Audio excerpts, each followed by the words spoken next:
city coughed up another day, a damp ghost with a grudge sneaking through my window. The sky was the color of a bruised peach, the kind that promised nothing but a long wait for a sun that wouldn't show. There was no bright-eyed morning to kick me out of bed, no cheerful slice of yellow to land on the floorboards, just a gray gloom thick as a banker's handshake and just as honest. Today was the day I had an appointment with Jasper Fletcher, but that wasn't until the streetlights came on and the city put on its false face. Until then, it was just me and the raw facts, a long date with the dark heart of the case, pushing them around on the desk and trying to make them tell the truth. I was halfway to my office door when the phone started screaming, a brassy, desperate sound, like a broken promise. I got to my office and picked up. Gdz, if it's a divorce, I'm busy. If it's a murder, make it quick. Good morning, you overgrown gecko. Martha's been calling. She has something to tell you about our old pal Gdz, and you weren't answering the phone. He had my full attention. Anything involving the kaiju, especially the leader of the Akuju, took precedence over anything I was currently doing. I am the leader of the ruling Seiju, and everything that goes on among the kaiju is my top priority. I just got in. What did she say? It seems she has a spy in his organization. It's a fan of hers, and the spy has told her some things that she thinks is important. Her intuition is humming, and you know her gut has a better track record than the human's Supreme Court. What did she say? Did she tell you anything? Just that she has a spy, and her intuition tells her something's going on. Anything on the APB? Any Gdz sightings to report? Nothing, but it's important enough that she feels she needs to see the leader of the kaiju about it. Yeah, well, if it has anything to do with Gdz, I'm going to need to hear it. Go see her and see the show, too. Don't just skip it and meet her after. No promises, I told him. Then we hung up. I tried to concentrate on the case, but Mothra's image kept showing up to distract me, and I was getting little to nothing done. I had a few hours to kill before my date with Dr. Fletcher, and that is a long time to spend staring at the dust motes dancing in a shaft of sunlight. I took the truck out to Imperial Highway. The spot where Kurt Fletcher checked out of his life was a lonely stretch of asphalt where the trees huddled together like conspirators. Ningen drivers screeched past, rubber burning as they craned their necks to see 10 feet of kaiju staring at the dirt. To them, I was a roadside attraction. To me, they were just noise. The victim was shot with a .32 caliber pistol, so I looked for the shell casing. Likely, if there was one, it had been trampled into the mud. If the pistol was a revolver, there wouldn't be a casing, and if it was a professional job, as Gamera suspects, they would probably have collected the casing. I looked anyway. I moved into the shadows of the trees. The air was 5 degrees cooler and smelled of damp earth and rot. It was the kind of silence that has ears. I kicked at a pile of sodden leaves near where the rear tires would have rested. Most of it was just the usual California debris, broken glass from a soda bottle and a discarded matchbook from a joint in Santa Monica. But then I saw it, wedged deep in the fork of a low-hanging branch. It was a scrap of blue silk, fluttering like a trapped butterfly.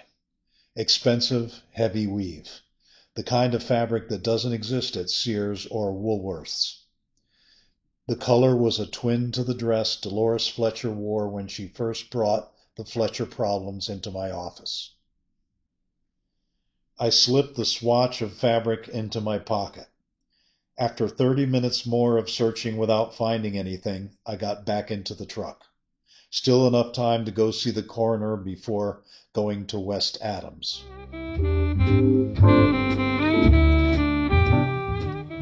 If you are looking for the dead in Los Angeles, You'll find them at the Hall of Justice at 211 West Temple Street. Standing on the corner of Temple and Broadway, it was a massive gray-white slab of granite that housed everyone from the sheriff to the district attorney. The coroner's office and the county morgue were tucked away in the basement, because in a city of dreams, they like to keep the nightmares underground. I arrived at the Hall of Justice. I parked and went in. My claws clanked noisily against the marble of the lobby. I found the stairs that led down to the cellar. The air changed the moment I started descending. It got cold and it had that sharp antiseptic bite that tries to hide the smell of things that aren't breathing anymore. The coroner's office was a place where the clocks always seemed to run slow. I pushed through the heavy doors and found the desk sergeant. He looked like he'd been carved out of a block of salt and left to dry in a dark room. I'm here to see Dr. Ingram. I usually don't get a lot of prolonged stares from people in this building. Gamera works here and they all know him. The doctor is busy. Dying is a full-time business in this town, and business is booming. How long do you think it will be? No telling, bub. It was clear I wasn't going to get anything more out of this guy. I didn't have the temperament for waiting rooms, especially rooms that smelled like old cigar ash and the dead. I turned back from the sergeant and took the stairs 2 at a time. By the time I reached the landing for homicide, a low rhythmic thrum was vibrating through the wood of the door, the sound of 40 men trying to out-talk each other and the truth. The homicide floor was a meat grinder of noise, tobacco smoke, and adrenaline. In the center of the floor, the chief of police stood like a rock in a heavy surf, surrounded by a pack of detectives who looked like they hadn't slept since the war. Every other man in the place was white-knuckling a telephone receiver, shouting over the din. It was the kind of chaos that usually only happens when someone important dies or someone unimportant gets rich. I scanned the room until I found Gamera. He was standing at his desk, looking as amped up as the rest of them. He caught my eye and jerked his chin, a silent invitation to swim through the madness. I started across the floor. In that room, I was a ghost. No one gave me a second look. And as a kaiju, that's not something that happens a lot. What's the circus for? Did someone steal the chief's stapler? Gamera didn't smile, let alone laugh. We bagged the perp from the MGM murder. The chief's getting his tie straight for a press conference so he can tell the papers how brilliant we are. What are you doing here, G? You usually stay away from this place like it has the plague. I came to get some info from the coroner, but they said he's busy. Busy? Yeah, I guess so. He's right there next to the chief. See the guy without a hat on? That's him. I looked, and I didn't like my chances of getting an interview. You wanting to ask him about the Fletcher stiff? Yeah. Give him a minute. The chief will be going out front soon. He's just waiting for the press to gather. The coroner doesn't really like these interviews with the press. Just then, the chief and his lieutenant headed for the door. The coroner stood there and watched them go. I walked over to the elevator to wait for him to head back down to the morgue. I didn't have to wait long. As he approached, he saw me waiting, a surprised look on his face. Just then, Gamera appeared at my side. I smiled to myself with the thought of that tiny human approaching 2 kaiju. Hey, Doc, we got him. Allegedly. Allegedly. This is Mr. Zilla. He's a Seamus friend of mine. Nice to meet you, Mr. Zilla. I've heard of you, but we haven't met. I was a cop here when your predecessor was coroner. Yes, well, what can I do for you? Is there a place we can talk? Yes, please follow me to my office. We ducked into the elevator. I'll take the stairs. Weight limit. I want you to know that I am not like a lot of these men in this building.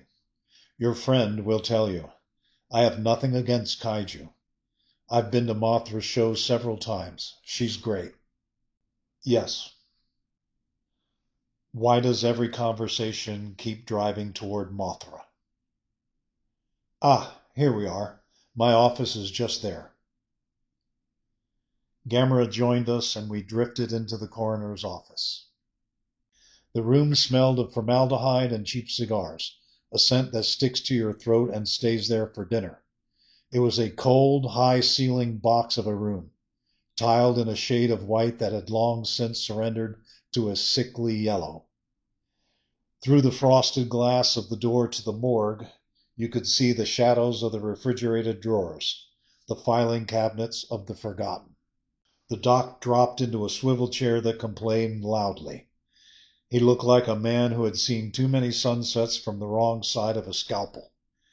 Gamera and I stood in front as none of the chairs were big enough for us. Now, what can I do for you two gentlemen of the law? I'm here about the Fletcher case. What can you tell me about the deceased? Single shot, close range, the kind of intimacy you don't want. A .32 caliber slug went in the left temple and came out the right. No struggle, no bruises, no stories written on the skin. Aside from the lead poisoning, Kurt Fletcher was as healthy as a prize stallion. Any chance it was a solo act? Suicide? Not unless he had a very creative grip. Homicide at the hands of parties unknown. I said it at the inquest, and I don't change my mind as often as the weather. Thanks, Doc. We're out of your hair. Why the interest, Detective? The old man, Jasper Fletcher. He thinks I've got a better nose for trouble than the department. The professor thinks the cops are dragging their heels because of their race. He thinks the war didn't end in 18 for everyone. He's probably right. No offense, Sergeant, but there's a lot of that poison still in this well. Jasper Fletcher is a good man. I've lectured at UCLA. Post-mortem surgical techniques mostly. And we've shared a drink or two. His son had a bright future. It's a damn shame. A waste of good blood. Yeah, in this town, shame was just another word for Monday. If you find something the cops missed, give me a whistle. I pocketed his card and we moved out. Outside the Hall of Justice, the afternoon sun was hitting the pavement like a physical blow. A crowd had gathered to hear the chief blow his horn for the reporters, but I wasn't in the mood for a brass band. I shook Gamera loose and headed for my truck. So far, my grand investigation consisted of a scrap of expensive silk and a headache that was beginning to pulse behind my eyes. It wasn't much to show for a day's work in the City of Angels. I had a little time before I had to face the professor in his ivory tower. I pulled over at a Greasy Spoon, ordered a coffee that tasted like battery acid, and lit a cigar. I sat there watching the smoke curl, wondering which one of us was the bigger fool, the man who got shot or the gumshoe trying to find out why. I tossed a couple of bills on the counter and left half my meal. I got in my machine and pointed it towards West Adams.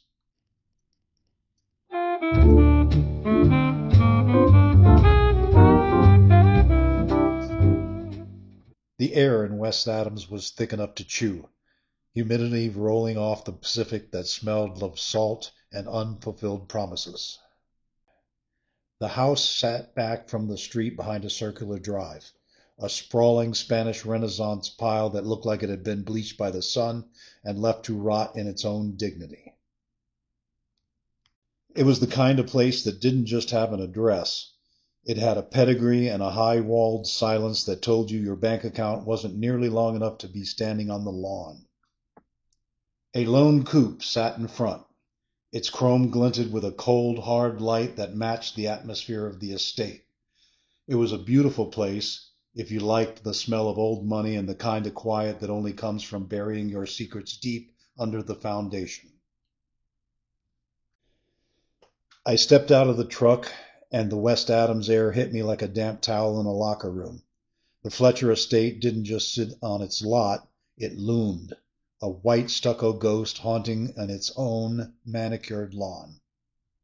I looked up at the house. It was too big, too white, and too quiet. The kind of place where the walls are thick enough to swallow a scream without bothering the neighbors. I knocked. The door groaned on its hinges. James the butler stood there, draped in a tuxedo that fit him like a second skin, though the skin looked a few sizes too small for his soul. He had the kind of professional gloom that you can't buy. You have to inherit it from generations of serving people who forgot how to say please. He didn't flinch at the sight of 10 feet of scales in a trench coat that smelled like a pier fire. In West Adams, a kaiju at the door was just another unpleasantness to be managed with a stiff upper lip and a cold stare. Mr. Zilla, the professor is expecting you in the study. Please try not to brush against the tapestries. They're Flemish and quite temperamental. I followed him into a hallway that was long, dark, and chilled to the temperature of a meat locker. My claws clicked against the marble like a countdown. It was the kind of house where the clocks don't just tell time, they ration it. And for Kurt Fletcher, the clock had already run out of its last tick. Jasper Fletcher's study was lined with books that hadn't been opened since the McKinley administration. The professor sat at a desk the size of a billiard table, a brittle husk of a man with eyes like polished flint. He looked about as grief-stricken as a man who'd lost a nickel in a sewer. Welcome to my home, Mr. Zilla. Please, have a seat. I sat. The chair was large and comfortable, the kind of comfort that costs more than I make in a year of chasing skip tracers. Thanks, I said, and I didn't mean it. As I told you over the ringer, I'm starting from zero. I'm going to be shaking every tree in the orchard, and since you're the biggest tree, I'll start with you. Give me your movements the night Kurt was murdered. The professor didn't flinch. He adjusted a fountain pen on his desk with the precision of a surgeon. I rose at 6 o'clock. Habit is the only thing that keeps the mind sharp. I took breakfast, gave the staff their marching orders, and drove to the university. I was in the lab until 7 that evening. I drove home. I ate dinner alone, as is my preference. I read until 9, then retired. A standard day in the life of standard pursuits. Was anyone here to vouch for that? James, the butler, was here. Ingrid was in the kitchen. They are fixtures, like the plumbing, detective. No one else? No family? No late-night callers? Dolores was out. The club, most likely, chasing whatever it is women chase in the dark. I assumed Kurt was at his apartment. I rang him, but there was no answer. I looked at him. He said it with the same emotion you'd use to describe a flat tire. Humans are a strange species, modern humans even more so. The last time you spoke to your son, what was the topic? We discussed the Dirac equation, the theoretical properties of the neutrino, and the structural integrity of the atomic nucleus.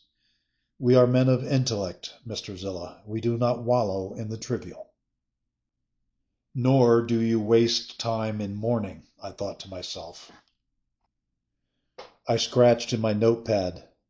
Physics, neutrinos, no heart. Anyone harbor a grudge? Anyone want to see a Fletcher in a pine box? Any threats written in blood or mailed in plain envelopes? No, we are not the type of people who attract melodrama. And yet, here I am. Thanks for your time, Professor. We both stood up, but he didn't move towards the door. He turned to an ornate wooden box on the shelf behind him, something carved by a man who probably died of old age before he finished it. He opened it and pulled out a wad of bills thick enough to stop a bullet. He held it out like he was handing me a soiled rag. Please, find out who did this. I quickly leafed through the wad. $500.